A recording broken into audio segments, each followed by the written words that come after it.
Welcome, curious minds, to the deep dive.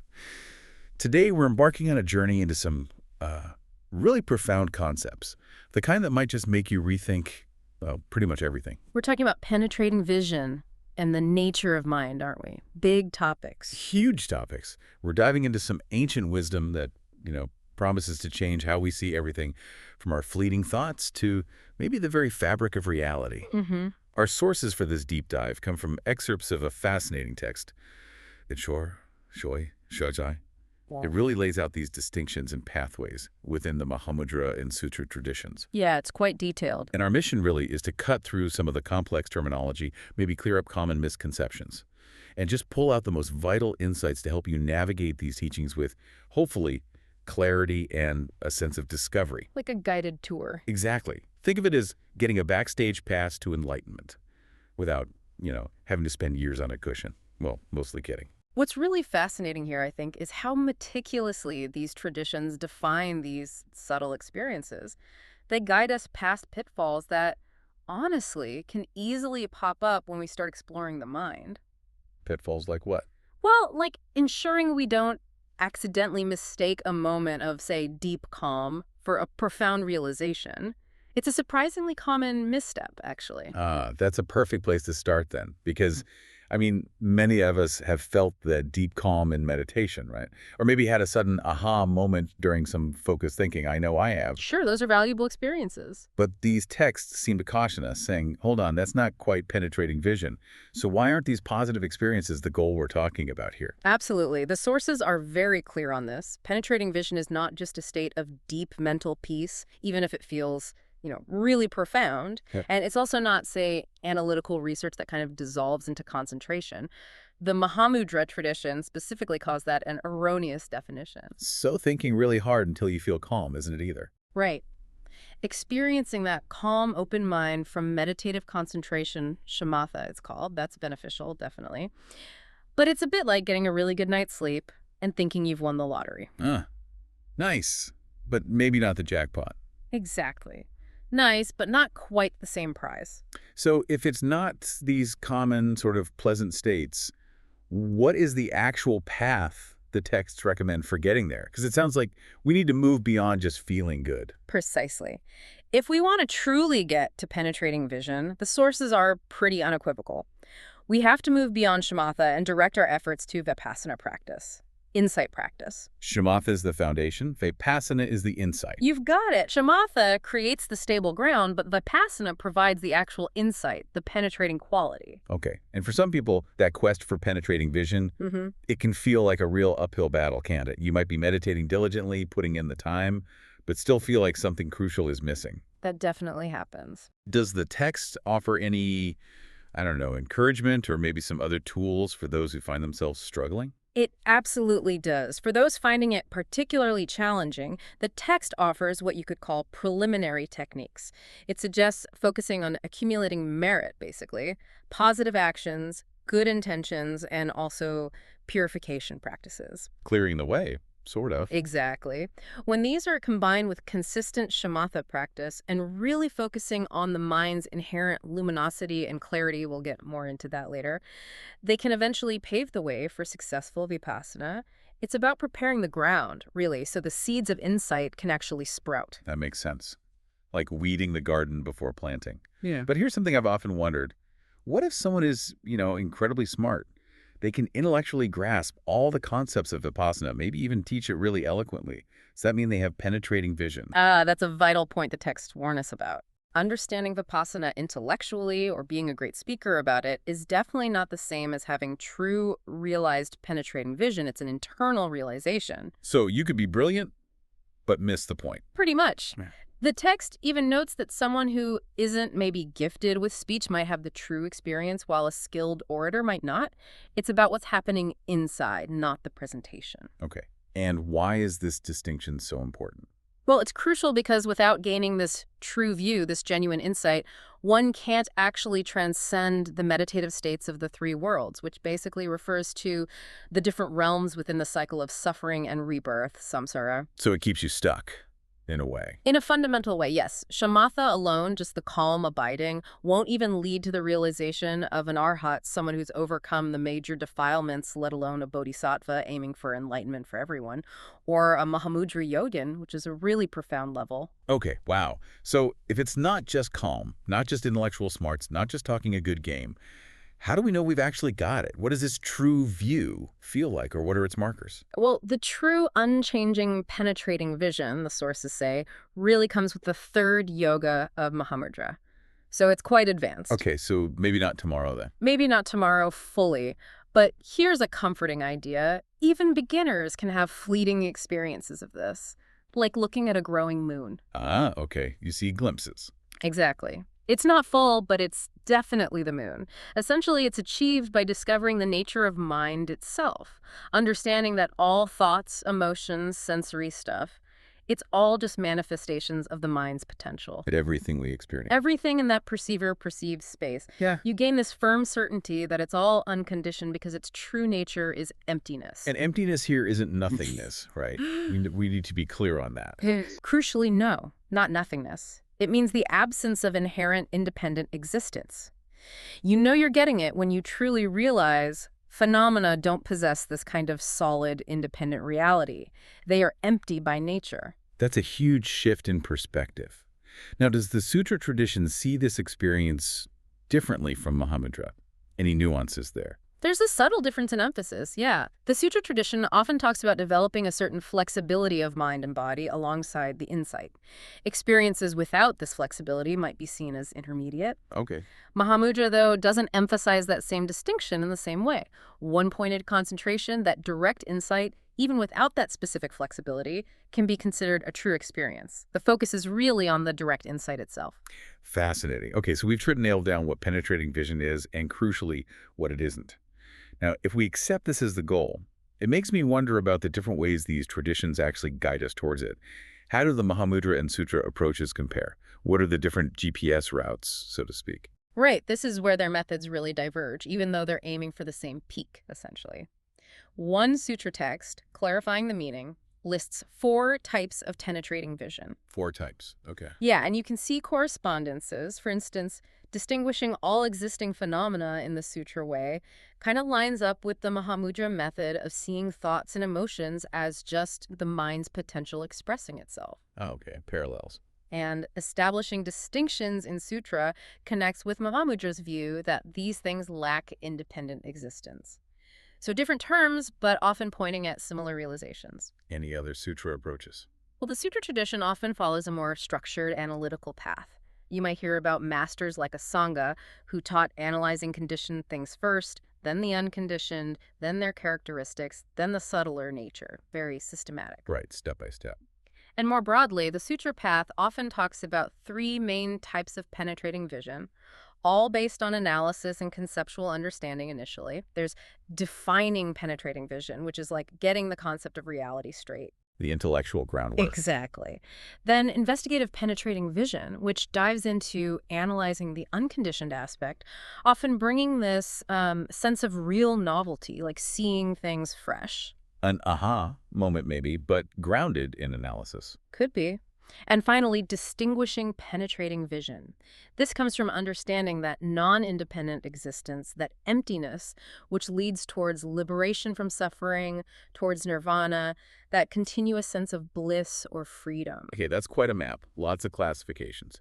Yeah. But what, for someone practicing, say, Mahamudra, is the key takeaway, the core difference in their fundamental starting point? You've hit the nail on the head. That's the most important distinction. The fundamental divergence is where they start the investigation. Okay. The sutra tradition typically begins by analyzing the external world, all the stuff around us, chairs, trees, sensations. They analyze these to logically conclude they lack independent, inherent existence. Only after establishing that do they turn the focus inward to the mind itself. Outside in. Exactly. As the master Dharmakirti said, something like, investigate the material world to discover its non-substantiality. Aryadeva echoed this, saying, realizing the material world lacks substantiality leads to the end of samsara. Okay, makes sense. Analyze the world, see it's not solid, then look at the mind. What about Mahamudra?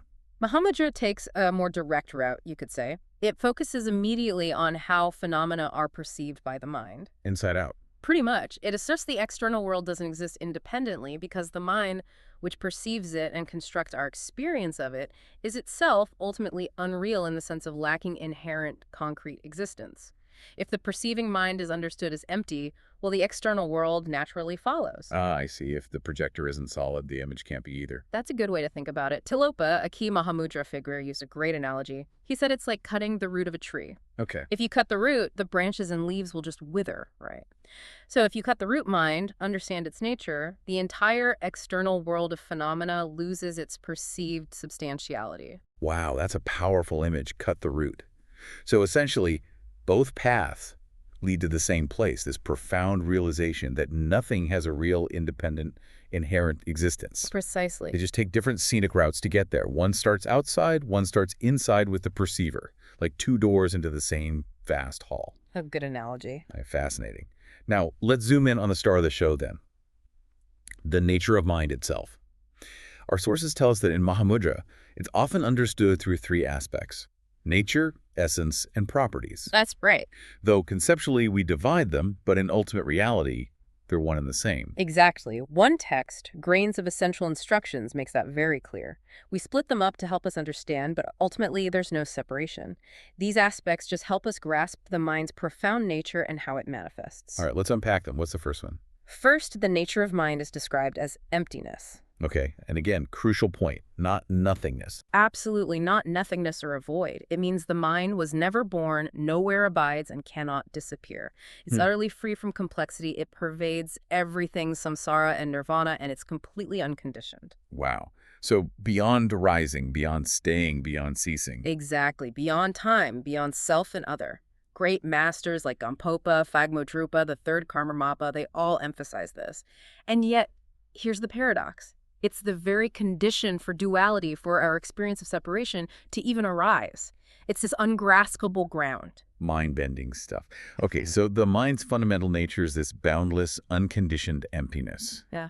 What about its essence? I've heard the term luminosity, and honestly, my mind jumps straight to bright lights, glowing sparks. Oh, yes. The bright light idea. Is that way off? I suspect it might be. You're absolutely right to be skeptical. That's a very common and actually quite a crucial misconception to clear up.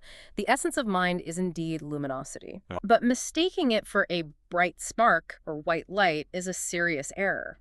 That implies the mind has color or brightness, which contradicts its inherently undefiled nature. It suggests it's a thing you can see. So it's not a visual thing. Not at all. When the texts say luminosity, they mean the mind is initially undefiled by conflicting emotions, desires, attachments. It's naturally pure.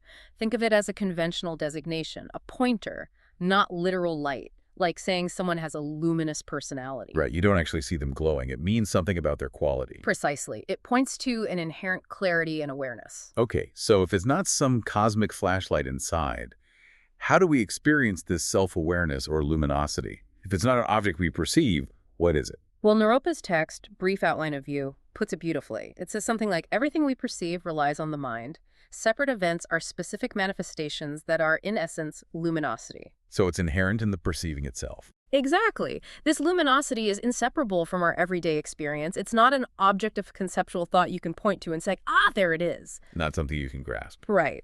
Naropa uses that famous analogy of the moon's reflection on water. The reflection, the manifestation, appears because of the water's clear, empty nature. They're inseparable. Ah, okay. The clarity allows the appearance. Yes. And importantly, that feeling of mental clarity you might get in meditation, that's still a conceptual experience. It's not this ultimate inherent luminosity itself. Another text, Flawless Light, describes this self-awareness as luminous, yes, but also free from concepts, empty, unchanging, undefiled, and blissful. It's just the inherent quality of knowing, of awareness, spontaneous. Okay, that clarifies a lot. Not a light show, but an inherent, undefiled knowing. Fascinating. So, if the mind's nature is this profound emptiness and its essence is this pure, undefiled luminosity, how on earth do we ordinary beings get into all this trouble wandering around in samsara? Right, the million-dollar question. Yeah. Why aren't we all enlightened Buddhas already? If we're naturally empty and luminous, the properties must explain this part. Precisely. This brings us to the third aspect, the properties of mind, which relate to its potential for transformation. Okay. The texts explain that the mind's true nature and essence get obscured. When ordinary beings are unaware of their true nature, these obscurations, disturbing emotions, conceptual frameworks, defilements arise. Like clouds covering the sun. That's a classic analogy, yes. These obscurations create the conditions for our continuous wandering and samsara, experiencing pleasure, pain, neutrality, the whole cycle. But there's hope. Absolutely. The key point is that these obscurations are transient. Meaning temporary. Yes, temporary in the sense that they are not inherent, they can be removed.